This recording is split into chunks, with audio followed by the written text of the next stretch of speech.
Oke, baru balik kerja, uh, terus langsung kepikiran bikin video gitu karena hari ini tanggal 28 September 2022 ada postingan dari main basket bahwa isinya sih nanti ada di gue capturein. Intinya tim tahun depan, tim-tim IBL gitu ya, nggak bisa ngambil rookie rekomendasi lagi gitu. Dan ya kalau mau ambil, mereka harus bayar 150 juta gitu ke Perbasi dengan kesepakatan IBL gitu. Bingung ya. Karena jujur aja gue bingung banget karena satu sisi ini akan merugikan nggak cuman satu tim, ini merugikan untuk tim IBL gitu, karena rookie rekomendasi adalah salah satu ajang buat tim-tim scouting pemain yang emang mereka butuhin gitu. Dan memang mereka udah bina dari tahun sebelumnya gitu. Dan itu yang gue pikirin adalah tim-tim kecil gitu yang udah ngekip pemainnya buat tahun depan, tapi mereka nggak bisa pakai karena ada peraturan itu gitu, dan harus bayar kalau mau pakai gitu. Dan belum tentu semua tim sanggup dalam tanda kutip gitu. Yang bisa diuntungkan adalah tim-tim gede menurut gue, karena mereka punya power buat bayar gitu.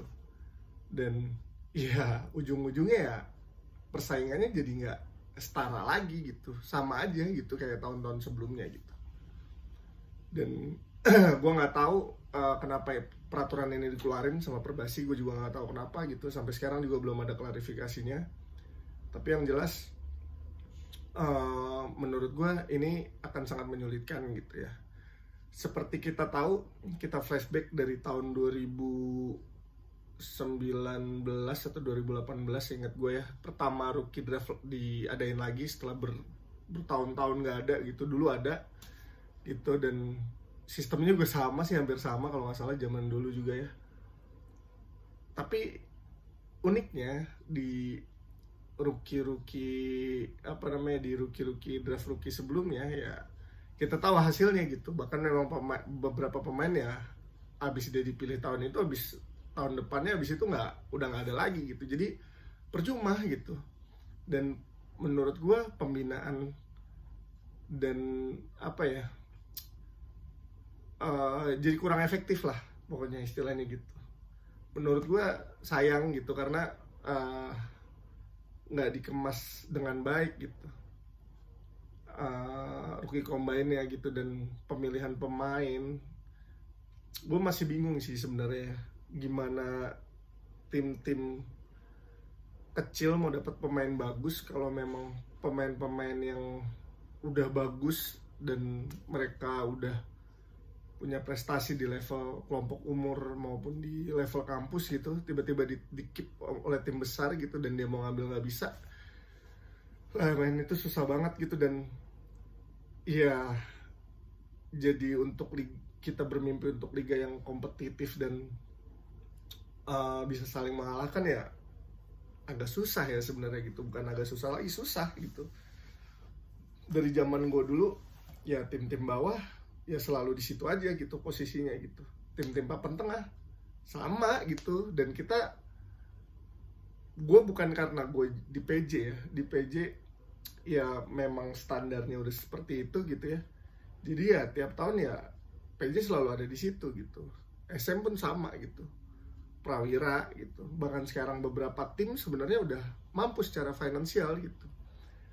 Tapi ada beberapa tim juga yang ya menurut gue hidup segan mati pun tak mau gitu ya. Ada beberapa tim itu juga, dan menurut gue itu jadi batu sandungan juga sih gitu. Kalau andaikan semua tim dengan ekonomi yang rata, menurut gue semua pemain ya, pemain draft kalau dipilih, kalau andaikan ekonominya rata gitu, menurut gue akan fine-fine aja gitu. Dan ya sayang kan sebenarnya gitu sama sistemnya gitu. Mau pemain sebagus apa tapi dipilih tim yang dia rasa wah fasilitasnya kurang menunjang nih, wah mungkin standar gajinya terlalu kecil atau gimana, kita nggak pernah tahu gitu. Jadi ya pasti aja pemain-pemain yang bagus juga nggak mau mendarat di klub yang istilahnya secara finansial kurang bagus gitu. Ya ini problem dari dulu, dan ya mungkin pencinta basket udah tau lah yang ikutin basket dari zaman dulu gitu. Jadi ya tadi gue sempet DM-an juga sama Kang Idan gitu, sempet WhatsApp ya, Kang Idan main basket gitu, Kang itu bener kan kayak gitu. Maksudnya gue mau klarifikasi gitu, apakah memang begitu adanya dan benar gitu apa yang diposting sama mereka, bukan sesuatu yang dilebih-lebihkan gitu. Dan Kang Idan ngomong gitu bahwa ya mendingan balikin aja kayak dulu pemain pembinaan gitu. Ya gue pikir pemain pembinaan tuh dalam arti udah nggak harus melalui rookie draft, udah kalau lu mau bina pemain ya udah bina aja gitu. Dan terbukti itu di 2000 yang zaman gue awal-awal rookie dulu, Ragil Respati di Satya Wacana, terus gua Hardianus dari Mubahang Tuah dulu,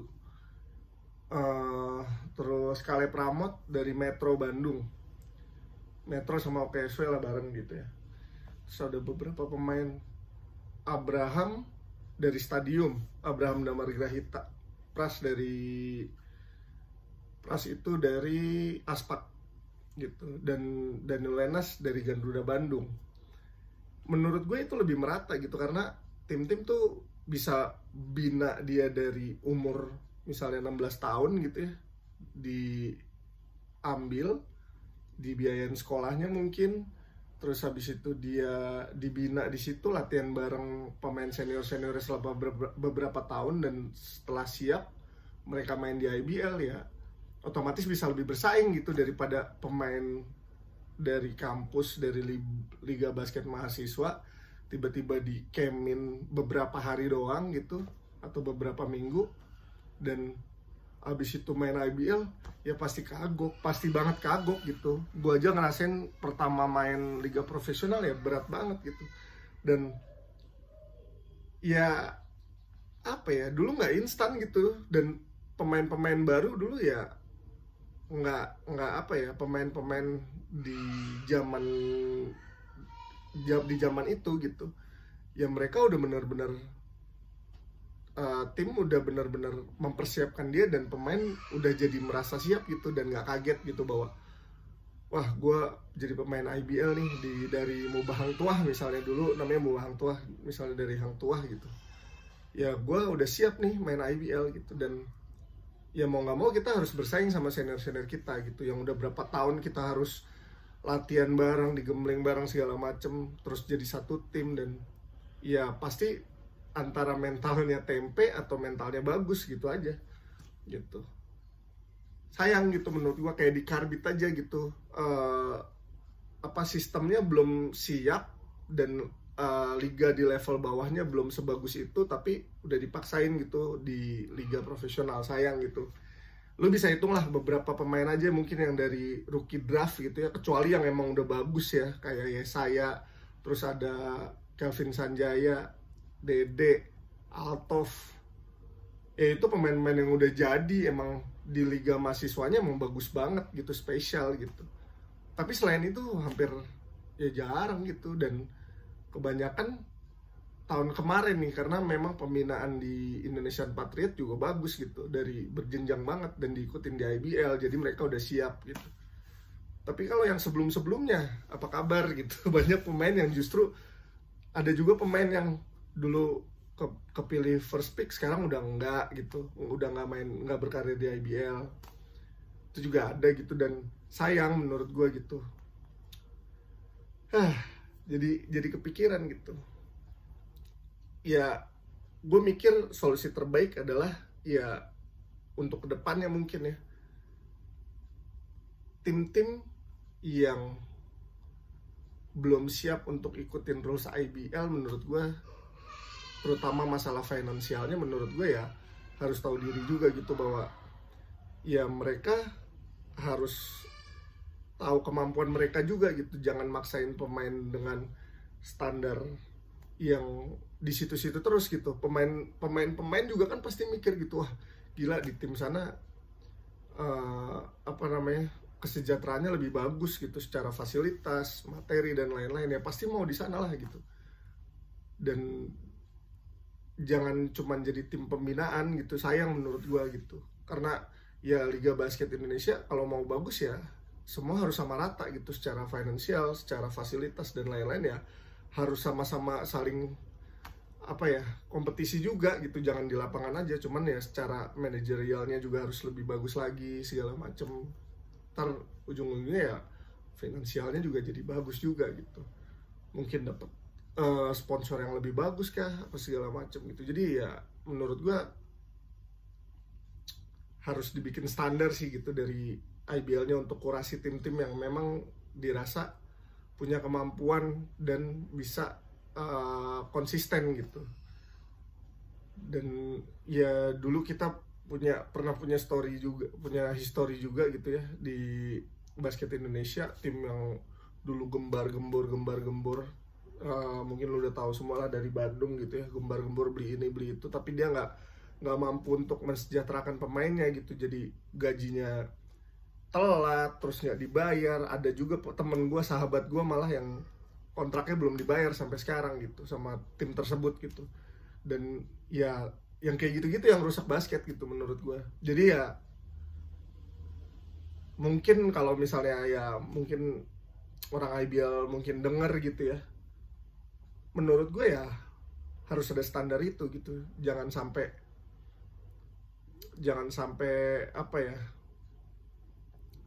pemain-pemain sendiri yang istilahnya jadi bad promotion gitu buat IBL juga gitu. Wah, gue main di Liga Basket Indonesia ternyata nggak sejahtera apa gimana segala macam, ya mungkin berawalnya dari situ gitu. Cara kurasi liga yang menurut gue mungkin dirasa kurang baik gitu ya. Jadi dulu tim-tim yang ini gue bicara dulu ya, tim-tim yang istilahnya cuman gembar-gembor di awal, cuman secara penggajian pemain gak konsisten, banyak masalah keuangan di situ segala macem, ya alhamdulillahnya nggak terjadi lagi sekarang gitu. Cuman jangan sampai gitu. Dan tapi ya banyak juga yang gue denger memang nggak sesuai sama nggak sesuai sama standar di bola basket gitu yang gue denger gitu. Ya belum pantas dibilang profesional lah gitu. Jangan sampai lah seperti itu lagi ya kejadian. Gue sih nggak mau ya, maksudnya denger pemain basket mungkin zaman gue pas gue main dulu gitu banyak bad promotion buat liganya karena pemain-pemain yang yang ngerasa nggak cukup secara materi, mereka jadi ngomong ke orang lain segala macem. Ya menurut gue sayang gitu. Alhamdulillah ini nggak terjadi di belakangan ini gitu, tapi masih ada bukannya nggak ada, masih ada gitu. Jangan sampai deh gitu terjadi dan terulang lagi, karena itu akan sangat jelek banget sih efeknya buat basket Indonesia gitu. Ya mudah-mudahan mungkin bisa dipikirkan lagi lah gitu tentang rencana itu ya. Gue pengen banget mudah-mudahan Perbasi dan IBL mikirin lagi, bukan cuman bayarnya aja sebenarnya, bukan cuman harus bayar 150 jutanya ya, sebenarnya bukan soal itu doang gitu. Tim-tim besar pasti mampu gitu, cuman gimana caranya biar pemain-pemain rookie itu bisa tersebar merata dengan kualitas yang sama dan ya udah siap gitu berlaga di IBL gitu. Dan ya yang gue bilang tadi, kalau bisa ya kurasi lagi tim-tim yang mungkin secara kuat secara finansial, atau memang mereka udah mempersiapkan budget selama setahun dan mereka bisa sustain di situ, ya menurut gue ya harus dikurasi lagi gitu biar timnya bisa stabil gitu. Nggak, ya jangan lagi lah ada gaji yang cuman berapa segala macem. Menurut gue ya standar gaji pemain basket mulai sekarang ya harus lebih ditingkatin lagi lah gitu, karena kita tahu dan momentumnya juga lagi bagus, mau FIBA World Cup, terus kita juga kemarin dapat emas SEA Games. Menurut gue adalah salah satu tanda bahwa basket Indonesia sangat jauh berkembang dari 10 tahun bahkan 20 tahun lalu gitu. Ya mudah-mudahan mudah-mudahan apa yang kita dan kalian inginkan gitu ya tentang masalah peruki-rukian ini segera teratasi gitu dan ketemu solusinya. Gue pengen banget ngelihat pemain basket bisa bisa lebih sejahtera lagi lah gitu. Terus draft ya itu akan sangat berpengaruh ya, karena nantinya pemain-pemain rookie yang bagus-bagus ya pasti mau kemana aja gitu, mau main di mana aja, kota mana aja, nggak milih-milih gitu, nggak cuman mau di Jakarta aja gitu. Gue pengen ya semua merata gitu, jadi basket Indonesia semakin menarik dilihat gitu. Ya udah kali gitu aja ya, karena keresahan gue sebagai ya gue masih sering nonton, gue pengen banget dapet tontonan yang asik.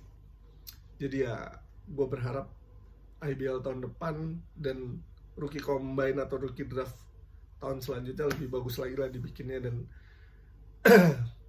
kalau bisa ya jangan bayar 150 juta tapi dibenerin sistem bawahnya gitu.